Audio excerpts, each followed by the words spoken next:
Book review ये क्या होता है, ये क्यों करते हैं, ये कब करते हैं और कैसे करते हैं, और इसका मकसद क्या होता है। बात होगी आज इस पे। मैं हूं professor Mumtaz Ali from university Chakwal, department of English. तो आइए चलते हैं, समझते हैं बुक रिव्यू को। अब बुक रिव्यू जो है ये दो वर्ड्स का कॉम्बिनेशन है, एक है बुक, एक है रिव्यू। तो रिव्यू पर जाने से पहले हम बुक को समझते हैं। जब बुक के बारे में हमें कुछ बातें खास समझ आ जाएंगी तो वो डायरेक्टली आपको रिव्यू समझा देंगी। अब जहां तक बुक की बात है, तो आप जब रिव्यू करना है तो उसके लिए सबसे पहले आपके पास बुक का होना जरूरी होता है। बुक होगी, और बुक कौन सी होनी चाहिए, बुक वो होनी चाहिए जो आपकी चॉइस की हो। कोई भी टॉपिक इस दुनिया में आप ले सकते हैं, उस पर किताब लिखी हुई है, आप वो लें, आप पढ़ें। वो आपके इंटरेस्ट का टॉपिक होना चाहिए, वरना आप उसको मुकम्मल तौर पर उससे कुछ समझ नहीं सकते, सीख नहीं सकते। फिर एक किताब पढ़ने के लिए आप कंपेल्ड फ्रॉम विद इन होना चाहिए। आपको कोई मजबूर ना करे कोई किताब पढ़ने पर। आपको compelled from with in means कि आपको शौक हो वो पढ़ने का, कुछ समझने का, कुछ नया लेने का। अब आप जब किताब पढ़ते हैं तो सबसे एक खास बात यह है कि आखिर हम किताब पढ़ते ही क्यों हैं।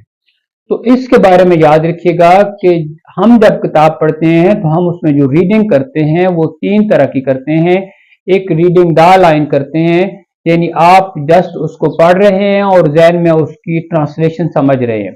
दूसरा आप करेंगे रीडिंग बिटवीन द लाइन, आप उसका मैसेज समझेंगे, उसका मकसद समझेंगे, उसका कंटेंट समझेंगे और उसका थीम समझेंगे कि आखिर राइटर कहना क्या चाहता है, इसका टाइटल जो है वो जस्टिफाई कर रहा है या नहीं, मकसद क्या है लिखने का। और तीसरी बात आप करेंगे रीडिंग बियॉन्ड द लाइन, कि वो जो आपने मकसद उस किताब का लिया है, आप सोचेंगे कि इसका पूरी कायनात के साथ क्या ताल्लुक है, और मैं जो पढ़ने वाला हूँ, कारी हूँ इस किताब का, इसका मेरी जिंदगी से, मेरी लाइफ से इसकी क्या जुड़त है, इसका क्या रिलेशन है, मुझे ये क्या सिखा रही है, ये क्या कह रही है।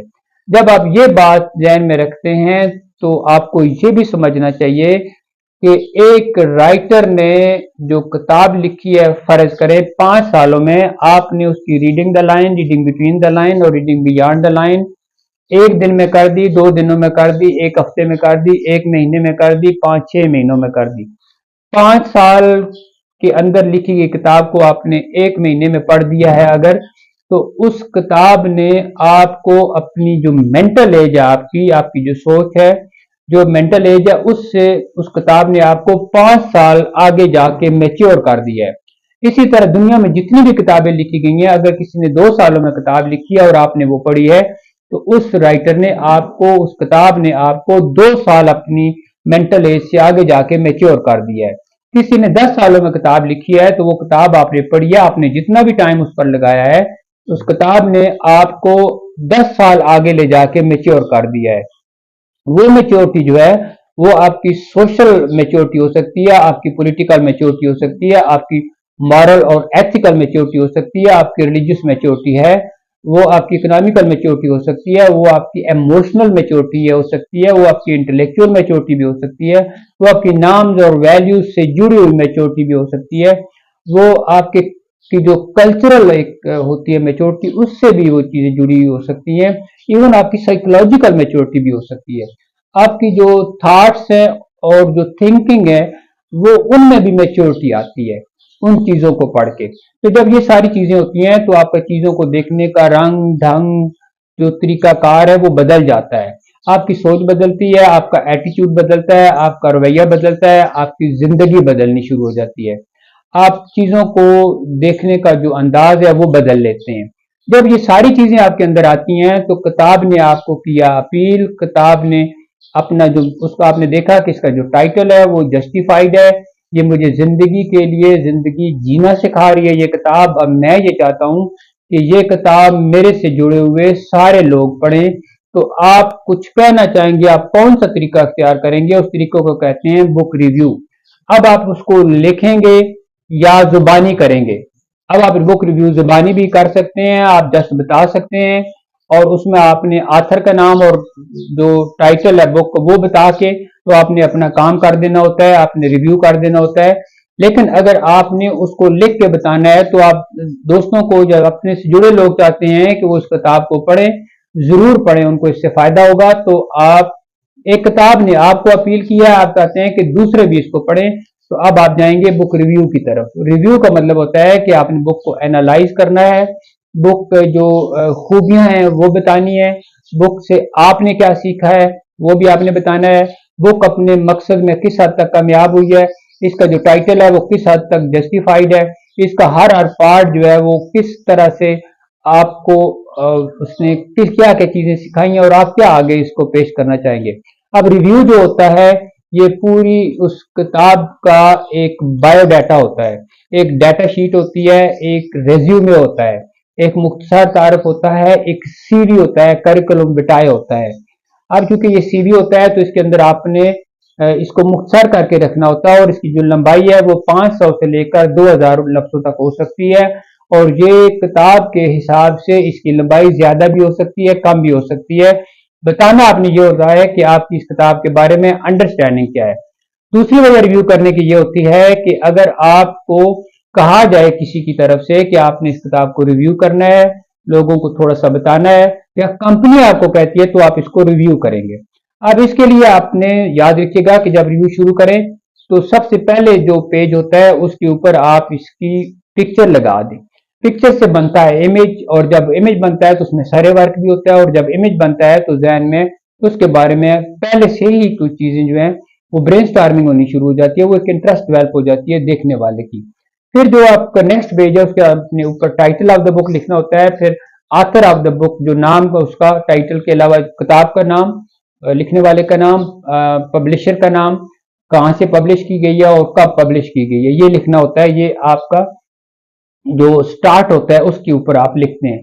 इसमें आप जानरा भी शामिल कर सकते हैं, यानी अगर लिटरेचर से है तो फिर ड्रामा है, नावल है, शॉर्ट स्टोरी है, पोइट्री है, और अगर कोई और किसी सब्जेक्ट की बुक है तो वो ऐड करें। फिर आप चले जाएंगे अगले पेज पर, तो अगले पेज पर आपने लिखना होता है introduction of the book. Introduction का मतलब होता है कि तारफ करा रहे हैं आप उस किताब का जिसको आप बाद में रिव्यू करेंगे। इसमें आप ऐड कर सकते हैं उसका थीम, उसका पर्पज, उसका मैसेज, उसका कंटेंट, उसके कॉन्टेक्स्ट, क्योंकि आप उसको बाद में रिव्यू करेंगे। फिर जब जो नेक्स्ट पेज होगा आपका, जिसको आप फोर्थ पेज कह सकते हैं अगर आपने पहले पिक्चर लगाई है तो, अगर पिक्चर ना लगाई हो तो फिर ये थर्ड पार्ट होता है। इसमें आप लिखते हैं समरी।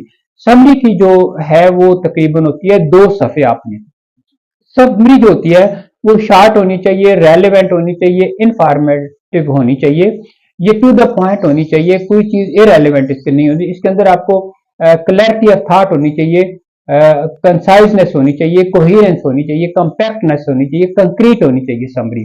हर पार्ट जो है वो अलग अलग आपने मेंशन करना होता है। अगर किसी किताब के अलग बहुत सारे पार्ट्स बनते हैं तो आप हर पार्ट के बारे में थोड़ा थोड़ा लिख सकते हैं, और आपने इसमें लिखने के बाद डिटेल, ज्यादा डिटेल तो नहीं देनी होती, लेकिन बहरहाल समरी में डिटेल देनी होती है।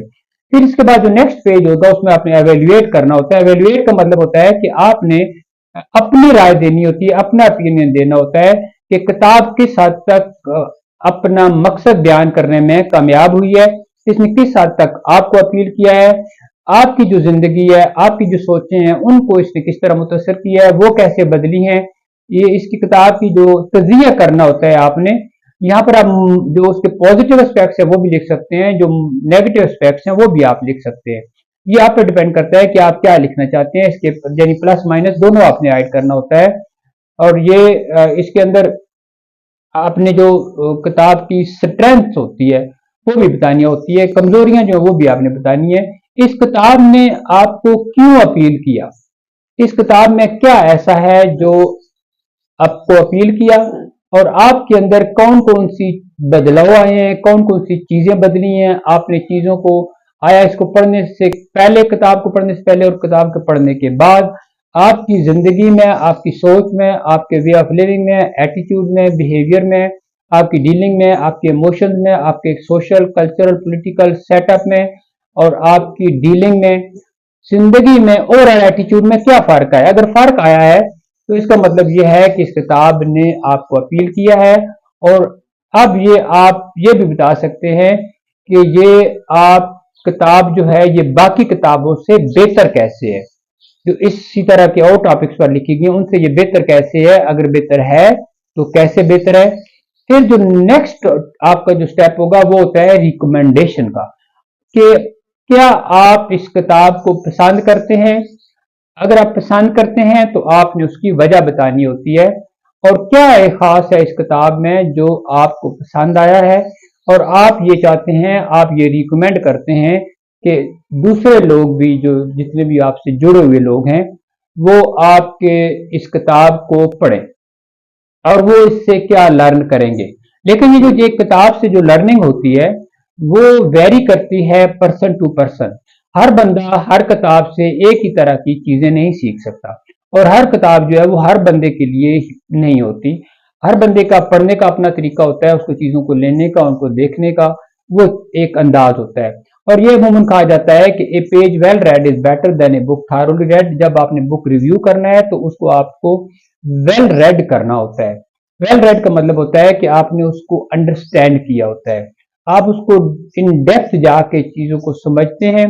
फिर उसको, कोई भी ऐसी किताब जो आपकी रियल और प्रैक्टिकल लाइफ से जुड़ी हुई नहीं होती, उस किताब का कोई फायदा नहीं होता।